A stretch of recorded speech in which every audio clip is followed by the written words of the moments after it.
Ladies and gentlemen, welcome back to the channel, welcome back to the vlog. Today's another Jeep video and it's a good one. Stay tuned. In today's video, a 2005 Jeep Grand Cherokee Laredo gets a Psycho Blasters V2 Nightmare Edition horn from Horn Blasters. Let's get into the install. And when I say install, I mean let's go over how I installed it, because it's obviously already in the car. So although we have the horn, I did go ahead and purchase this. It's pretty much the wiring add-on just to make the job a little easier. So that's what we're going to be using in today's video. So I'm going to go over it. Okay, so since we're using the add-on wiring kit just to make the job a little easier, you will still need the following: wire clippers and snippers, electrical tape, the included clips and fuses, of course your instructions, and I found wing nuts to be very useful in this install. Now, if you're doing this from scratch, the instructions are very detailed to help you get through this install, but you're going to need ring connectors, mini fuses or regular fuses, 14 gauge wire, 10 gauge wire, and your choice of relay. And of course, this wouldn't be a complete job without zip ties, because that's a must, just to tidy up the job a little more. Alright, so I pulled the Jeep here in the garage because it was getting a little cold and windy out here. But here is some of the wiring, and then you see the horn right here. We got our battery and then the wires going into the cab there.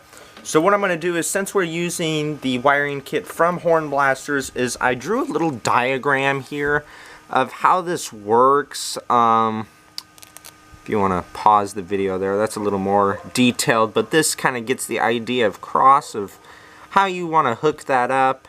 And this is exactly what I did, and I'm just going to go over that in detail real quick. Alright, so since we're using the wiring kit from Horn Blasters, I made a little diagram to hopefully make this a little more clear. So we have the switch in the inside of the Jeep, and then the red wire is going to go to the positive side of the battery. The gray wire is going to go to pin 86.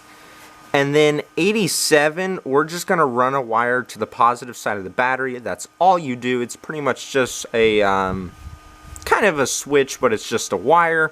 Then 85 is just grounded to your chassis, or any part of the chassis, engine bay, whatever.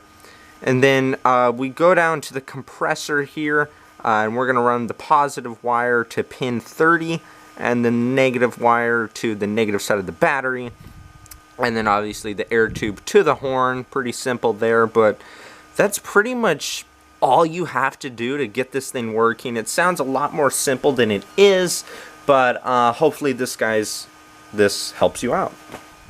So now that I went over the paper version of my draw up here, now we're going to look at the actual engine bay and what I did.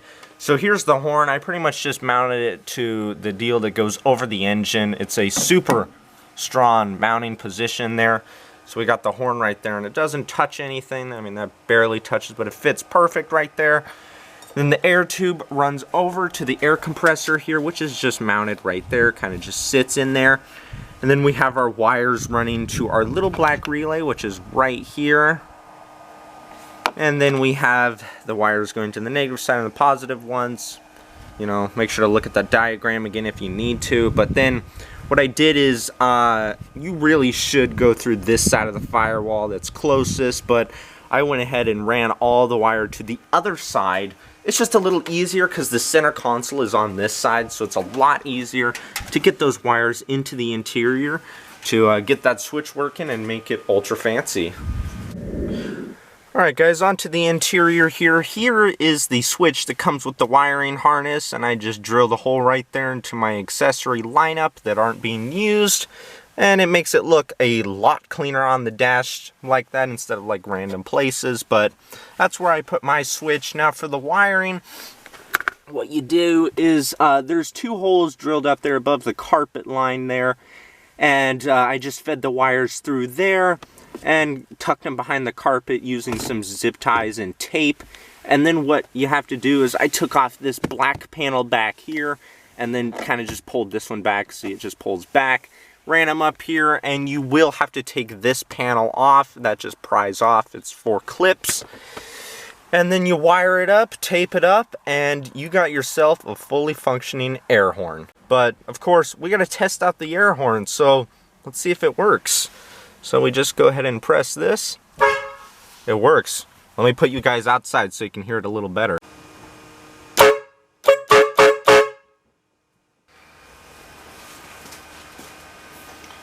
Alright, so there you guys have it. The install of the Cycle Blasters V2 Nightmare Edition horn in my car. It was not the easiest install, but this is my first car. This is my first train horn, air horn from Horn Blasters. I knew them from a different YouTuber, and I knew when I got my car I wanted one, so here we are making dreams reality. But Horn Blasters helped me out to get this thing installed, so here we are, and hopefully I can help you guys out by getting this installed into your vehicle. So that's going to be all for today's video. I hope you guys enjoyed, and if you did, we'll see you guys next time.